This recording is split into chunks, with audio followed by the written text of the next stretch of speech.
Welcome back to Shivani's kitchen. আশা করি তোমরা সবাই ভালো আছো, সুস্থ আছো। তো আজ আমি বানাতে চলেছি শাহি পনির। তো এখানে আমি 400 গ্রাম পনির নিয়ে নিয়েছি, আর পনিরগুলো এরকম কিউব আকারে কেটে নিয়েছি। দিয়ে দিলাম সামান্য একটু নুন আর একটু কাশ্মীরি লঙ্কার গুঁড়ো, আর হাফ চামচের থেকেও একটু কম হলুদ। তো এইগুলো এবার একটু হালকা হাতে মিশিয়ে নেব। এভাবে আমি 5 মিনিটের মতো রেখে দেব, যাতে করে এই মশলাটা পনিরের মধ্যে একটু ভালোভাবে মিশতে পারে। ততক্ষণে আমি পনিরের মশলাটা রেডি করে নেব। তো এখানে দেখো, টমেটো কেটে নিয়েছি, এভাবে বীজগুলো কিন্তু আমি ফেলে দিয়েছি। আর পেঁয়াজ নিয়েছি একটা, আর একটা ক্যাপসিকাম কেটে নিয়েছি। বাদ বাকি মশলা করার জন্য এখানে একটা গ্রাইন্ডার জার নিয়ে নিয়েছি। তার মধ্যে দিয়ে দিচ্ছি 2টো পাকা টমেটো, 5-6টা কাঁচা লঙ্কা আর 1 ইঞ্চির মতো আদা। 1 চামচের মতো কাশ্মীরি লঙ্কার গুঁড়ো, হাফ চামচের মতো জিরের গুঁড়ো, আর হাফ চামচ ধনের গুঁড়ো, আর সামান্য একটু গোলমরিচের। এবার পেস্ট করে নেব। এই মশলাটা পেস্ট হয়ে গেছে। এবার এটা ঢেলে রেখে আর একটা মশলাও রেডি করে নেব। তো ওই জারের মধ্যেই দিয়ে দিচ্ছি 50 গ্রামের মতো টক দই, আর দিয়ে দিচ্ছি 4 চামচের মতো কাজু আর 4 মগজ গুঁড়ো করা। এখানে 12-14টার মতো কাজু আছে, আর 2 চামচের মতো 4 মগজ। এটাও পেস্ট করে নেব। তো এটাও খুব ভালোভাবে পেস্ট হয়ে গেছে। সমস্ত মশলাই রেডি হয়ে গেছে। এবার রান্নার পরবর্তী স্টেপে যাব। কড়াই গরম হয়ে গেছে, দিয়ে দিচ্ছি 2 থেকে 3 চামচের মতো সাদা তেল, আর এর সঙ্গে দিয়ে দেব 1 টুকরো বাটার। বাটারটা মেল্ট হয়ে যেতেই এর মধ্যে এই যে মশলা মাখানো পনিরগুলো দিয়ে দেব। হালকা একটু ভেজে নেব। পনিরগুলো হালকা ভাজা হয়ে গেছে।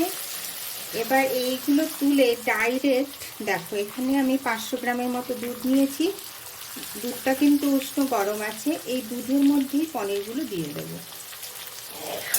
তাতে করে পনিরগুলো যেমন সফট হবে, খেতেও বেশ টেস্টি হবে। তো পনিরগুলো তুলে নিয়েছি। এবার এই বাটার মেশানো তেলের মধ্যেই ক্যাপসিকাম, টমেটো আর পেঁয়াজটা একটু ফ্রাই করে নেব। গ্যাসের ফ্লেমটা বাড়িয়ে নেব, না হলে সবজির যে ক্রাঞ্চি ভাব সেটা নষ্ট হয়ে যাবে।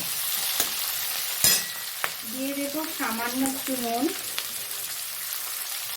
তো সবজিগুলো ফ্রাই হয়ে গেছে, খুব বেশি ফ্রাই করব না। এবার তুলে নেব। এই তেলের মধ্যেই দিয়ে দেব একটা তেজপাতা, একটা শুকনো লঙ্কা, কিছু গোটা গরম মশলা, আর সামান্য একটু সাদা জিরে। তোমরা চাইলে সাজিরেও দিতে পারো।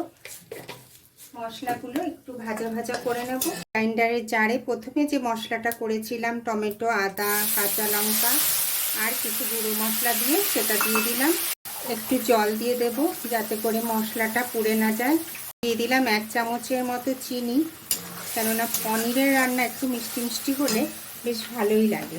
হাফ চামচের মতো নুন দিয়ে দিলাম হাফ চামচের থেকে একটু কম হলুদ।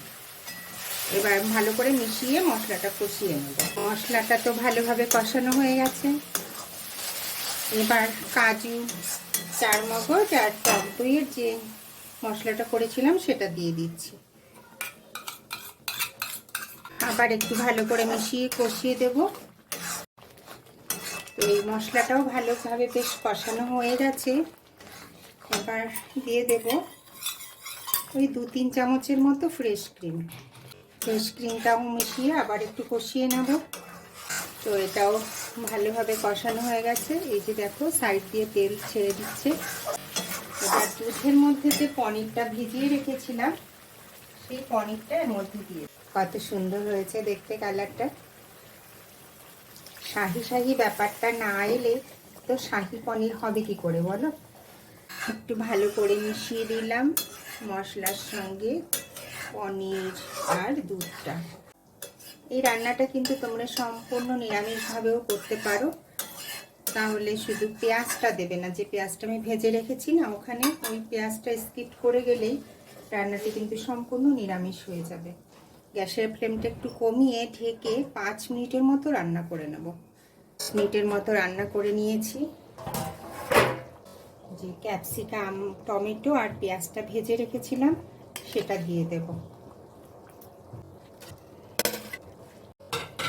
একটু ভালো করে মিশিয়ে নেব। দিয়ে দিচ্ছি সামান্য একটু কস্তুরি মেথি। যে কোনো শাহি রান্নাতে কস্তুরি মেথির ফ্লেভারটা খুব ভালো লাগে। পনির আমার হয়ে গেছে। এবার উপর থেকে সামান্য একটু গরম মশলার গুঁড়ো ছড়িয়ে দিচ্ছি। ঢেকে রেখে 2-3 মিনিটের মতো স্ট্যান্ডিং টাইম দিয়ে সার্ভ করে দেব। তো শাহি পনির একদম রেডি। নান, পরোটা, তন্দুরি রুটি সব কিছুর সঙ্গেই এই রান্নাটি কিন্তু খুব ভালো যায়। তো বন্ধুরা, আমার শাহি পনিরের রেসিপি যদি তোমাদের ভালো লেগে থাকে তো লাইক, শেয়ার অ্যান্ড কমেন্টস করে জানাতে ভুলো না কিন্তু। ধন্যবাদ।